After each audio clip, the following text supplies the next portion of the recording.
All right, fifth grade, this is lesson 7.2, renaming mixed numbers and fractions. I'm going to show you a few examples of how to take a mixed number and turn it into a fraction. And I'm going to show you how to take a fraction and turn it into a mixed number. So first things first, they give you an example up top, which basically shows how 3 wholes and 5/6 of another whole can be written as a mixed number. Remember, a mixed number is one that has a whole number and then a fraction together. Basically, they're mixing these two together in the same thing. But they said there's also another way to express this. It's not just 3 wholes and 5/6. You could just go ahead and break every single piece into sixths, and that's what you get here. And instead of calling it 3 and 5/6, you can also call it 23 sixths, because someone counted all these already and they ended up with 23 sixths. So these are equal to each other. We're going to do that on our own. Let me jump right on down and I'll show you what I mean. Take a look at number 1. It tells us to write the following mixed numbers as fractions, and they tell us that we can use fraction circle pieces or a fraction number line poster. We don't have the fraction number line poster. I'm going to cut right to the chase and give you a shortcut. You can draw a picture if it helps you, if it helps to draw one whole and then 2/3 of another to visualize what's going on here. You can do that. 2/3, this is what thirds look like. There's 2/3 of them.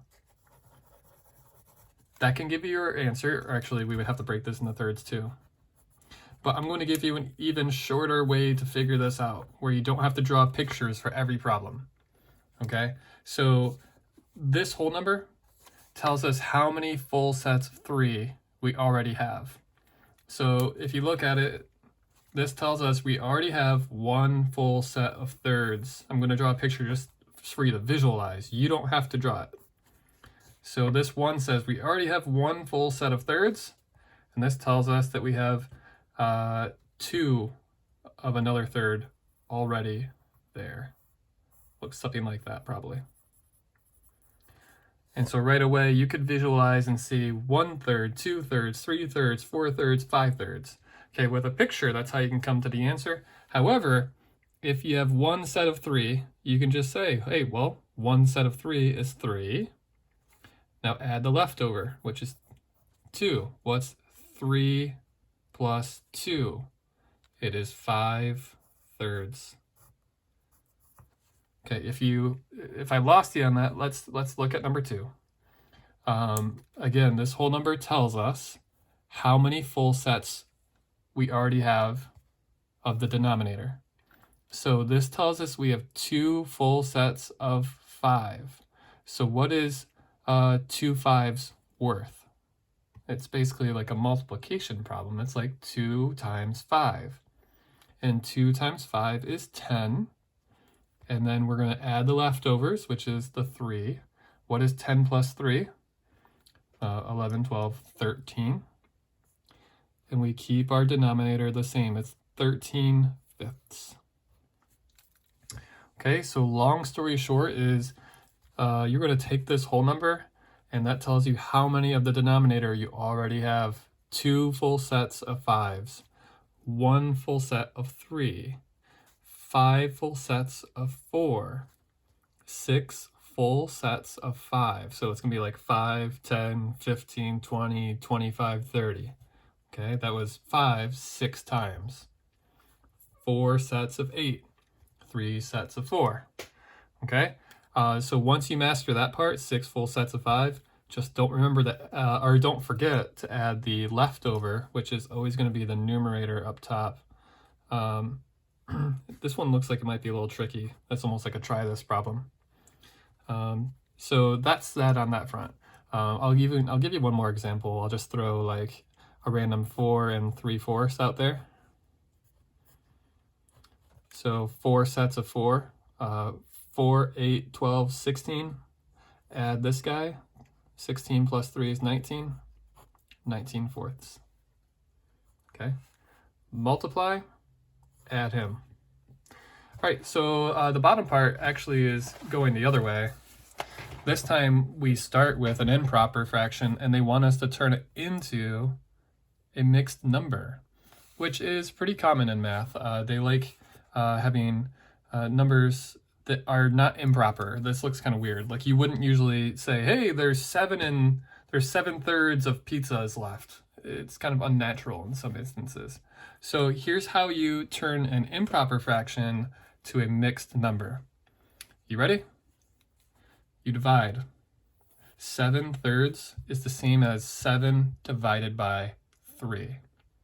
So I'm going to ask you right now, how many times can 3 go into 7 without going over?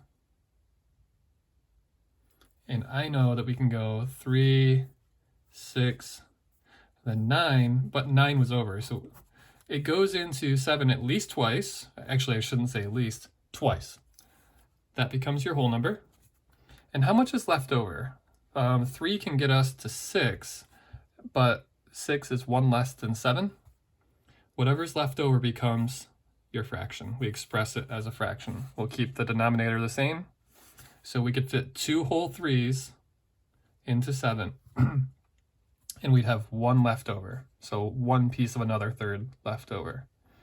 Okay, I'm going to leave the rest of these for you, but I'll make up my own example so I'm not stealing your work. Let's go with like 23/6.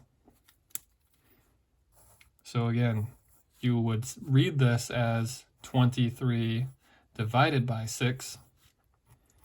And if you know your 6's, you could probably go, okay, well, 6, 12, 18, but we can't fit another one because that would be 24, and that'd be more than 23.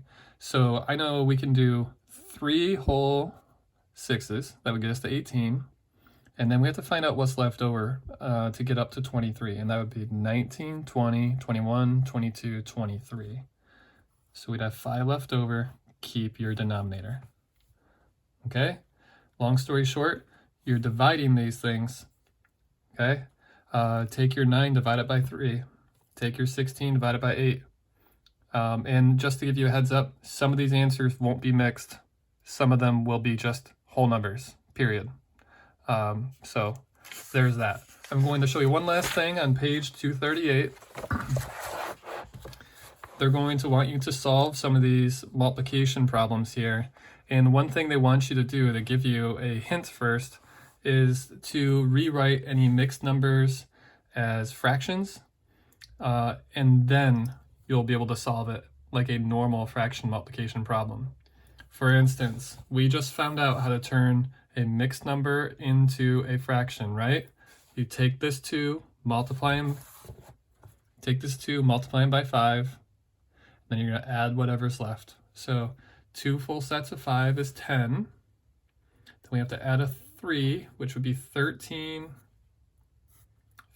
You keep your denominator the same. So now what your problem's going to look like is 13/5 times 1/2.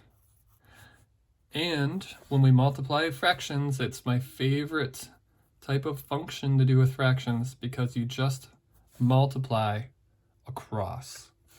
13 times 1 is 13. 5 times 2 is 10. Okay, and at that point you're done.